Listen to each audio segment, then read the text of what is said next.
ఖమ్మం జిల్లాలో మూడో విడత గ్రామ పంచాయతీ ఎన్నికలు జరుగుతున్నాయి. జిల్లాలోని 7 మండలాల్లో ఎన్నికలు జరగగా మరికాసేపట్లో ఫలితాలు వెలువడనున్నాయి.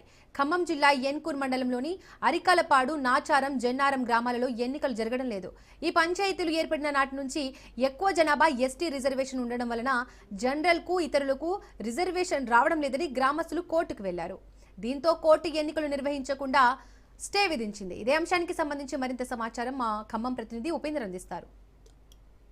ఖమ్మం జిల్లాలో ప్రతిష్టాత్మకంగా మూడో విడత పంచాయతీ ఎన్నికలు అయితే కొనసాగుతున్నాయి. ఈ నేపథ్యంలోనే ఖమ్మం జిల్లాలోని ఏదైతే సత్తపల్లి డివిజన్ లో ఉన్నటువంటి 4 గ్రామ పంచాయతీల్లో మాత్రం ఇప్పటికే ఎన్నికలను కూడా నిలిపివేసిన పరిస్థితి కనిపిస్తుంది. ఏదైతే ఈ 4 ఏదైతే ఏనుకూరు, జన్నారం, అదేవిధంగా అరికెలపాడు, ఈ నాచారం గ్రామానికి సంబంధించినటువంటి ఏదైతే ఓటర్లు తమకు ఏదైతే ఎస్టీ రిజర్వేషన్లు ఉండడంతో వారంతా కూడా కోర్టును ఆశ్రయించారు. ఈ నేపథ్యంలోనే కోర్టు కూడా అటు స్టే విధించడంతో మిగిలిన గ్రామ పంచాయతీలు ఎన్నికలు అయితే కొనసాగుతున్నాయి. ఈ 4 గ్రామ పంచాయతీలకి ఎన్నికలు నిలిపివేస్తూ కూడా అటు కోర్టు తీర్పు ఇవ్వడంతో అక్కడ కూడా కొంత సందిగ్ధం నెలకొన్న పరిస్థితి. మనతో కొంతమంది గ్రామస్తులు ఉన్నారు, వారిని అడిగి తెలుసుకుందాం. ప్రధానంగా చెప్పండి సార్, ఇప్పుడు మీరు ఈ గ్రామ పంచాయతీకి సంబంధించి కోర్టుకు వెళ్ళడం జరిగింది, ఎన్నికలు కూడా మిగతా అంతటా జరుగుతున్నాయి, ఇక్కడ నిలిపివేశారు, ఇలా ఉంది?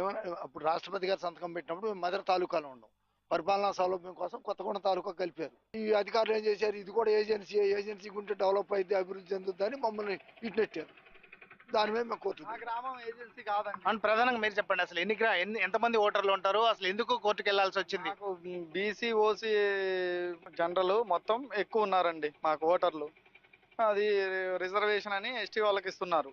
మాకేమో ఇక్కడ ప్రధానంగా మాకు రిజర్వేషన్ కావాలని మాకు కొంతమంది సార్ లాంటి వాళ్ళు కొంతమంది సపోర్ట్ చేసి మేము కూడా సపోర్ట్ చేసి కోర్టుకేసాం. కోర్టుకేసి అది ఆ తీర్పు ఇంత లేట్ కావడం కూడా కరెక్ట్ కాదు. తొందరగా ఆ తీర్పు ఇచ్చి మాకు ఎన్ని సంవత్సరాలు కోరుకుంటున్నాం. ఎన్ని సంవత్సరాలు గత 15-20 సంవత్సరాలు అవుతుంది. అంటే ప్రధానంగా అదే కోర్టుకు వెళ్ళిన దగ్గర నుంచి కూడా ఇంతవరకు తీర్పు రాలేదు. ఆ తీర్పు ప్రకారమే ఈ 4 గ్రామ పంచాయతీలు ఆగిపోయినాయని చెప్తున్నారు. మీరు చెప్పండి, ప్రధానంగా అసలు ఎందుకు మీరు అలా కోర్టుకు వెళ్లాల్సి వచ్చింది, అసలు ఏం జరిగింది?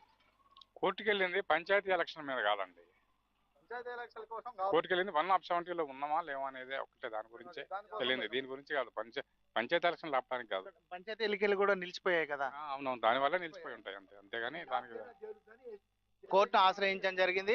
ప్రస్తుతం ఆ కోర్టు తీర్పు కూడా ఆలస్యం కావడంతో ఇదంతా కూడా నిలిచిపోయిందని చెప్తున్నారు. అందుకోసం ఈ గ్రామ పంచాయతీలు ఏదైతే ఏనుకూరు, నాచారం, అరికెలపాటుతో పాటు ఇక్కడ ఉండే జన్నారంలో కూడా ఈ ఎన్నికలు అయితే నిలిచిపోవడంతో వారంతా కూడా కొంత ఆందోళన వ్యక్తం చేస్తున్నారు. ఖచ్చితంగా తమకు అనుకూలంగా తీర్పు రావాలి. ఇక్కడ ఏదైతే రిజర్వేషన్ కి సంబంధించి ఎక్కువగా మిగతా క్యాస్ట్లు ఉన్నప్పటికీ ఎప్పుడు కూడా ఇది ఎస్టీ రిజర్వేషన్ కూడా కొనసాగుతుందని చెప్పేసి అయితే వారు ఆరోపిస్తున్నారు. ప్రస్తుతం మాత్రం ఇటు రిజర్వేషన్ కావచ్చు, అదేవిధంగా 170 యాక్ట్ ప్రకారం తమ ఏ పరిధిలోకి వస్తామని చెప్పేసి అయితే వారైతే కొంత విస్మయం వ్యక్తం చేస్తున్న పరిస్థితి ఇక్కడ కనిపిస్తుంది. ప్రస్తుతం ఈ గ్రామంలో ఎన్నికలు నిలిచిపోవడంతో వారంతా కొంత ఆందోళన చెందుతున్నారు. ఇది ఇక్కడ తాజా పరిస్థితి. కెమెరా పర్సన్ తో ఉపేందర్, రాజ్ న్యూస్, ఖమ్మం.